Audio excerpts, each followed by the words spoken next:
With Bernie Sanders gaining steam a week before the Iowa caucuses, tormented Democrats are second-guessing what they say was a hands-off strategy against the Vermont senator in the 2020 primary.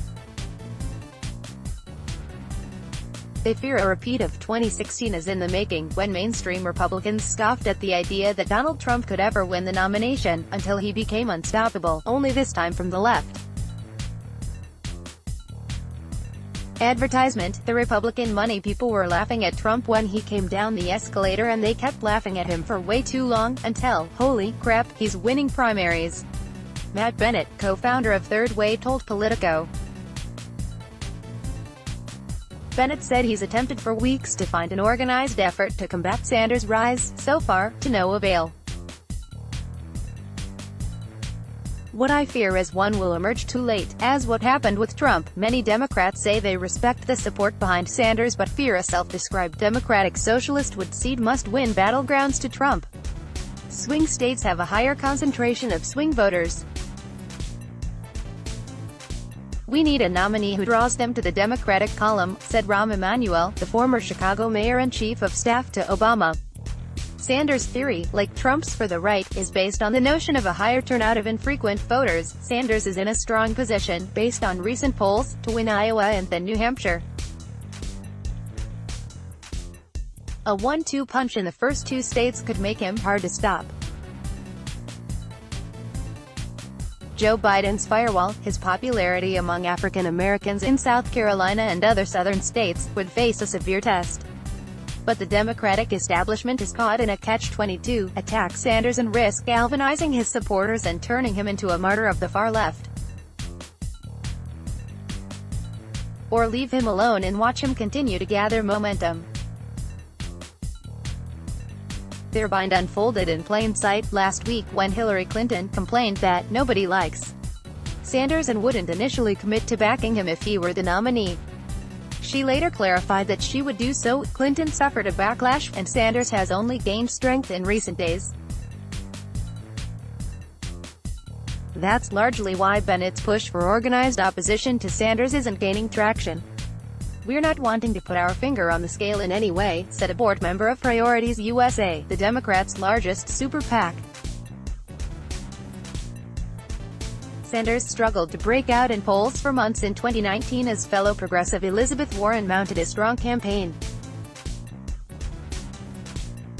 But Warren regressed after she was besieged with questions over how she would pay for Medicare for all, ironically Sanders' signature issue, but over which he had not been pressed for similar specifics, critics said. Last week, he again gave a vague answer about its costs to CBS. Norah O'Donnell. Bennett blamed the media for not holding Sanders to the same standard as Warren. "They let him get away with murder," he said. "They let him bluster past hard questions." Sanders' campaign officials did not initially respond to requests for comment.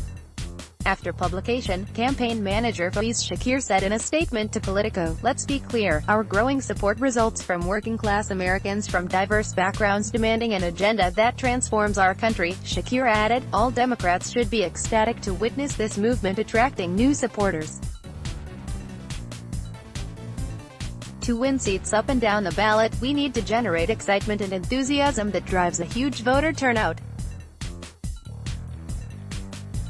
Bernie Sanders has demonstrated over the course of this primary that this campaign is able to do that, and that's why Donald Trump is nervous. Sanders' resurgence began late last year, after suffering a heart attack, and leaving many to wonder if he would be forced from the race. He received a major boost from liberal darling Alexandria Ocasio-Cortez. A raft of polls out this weekend had Sanders leading or in second place in Iowa, vying with Biden for the top spot.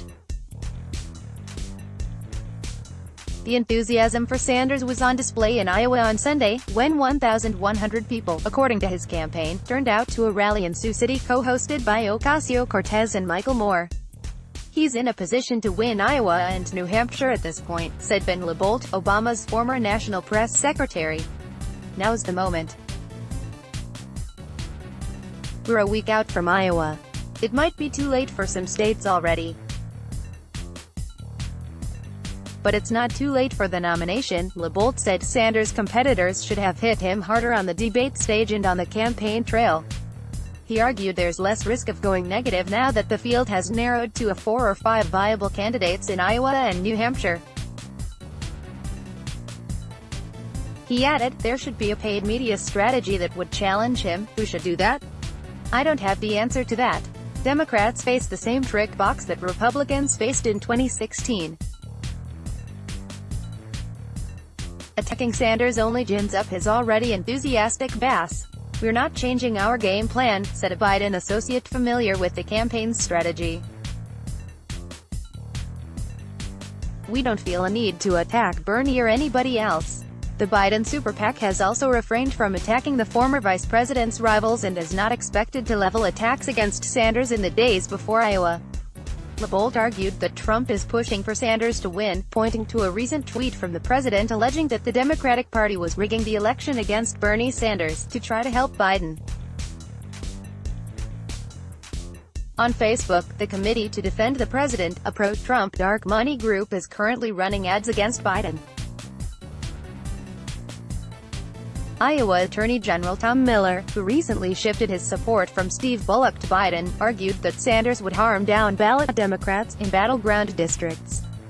Miller pointed to Sanders' support for Medicare for all and universal free college as issues that could damage other Democrats on the ballot. I think there's a concern among some, and I think it's fairly widespread, he said, that if Bernie is the nominee he may well lose and take other Democrats down with him. Maya King contributed to this report. Let's block ads. Why?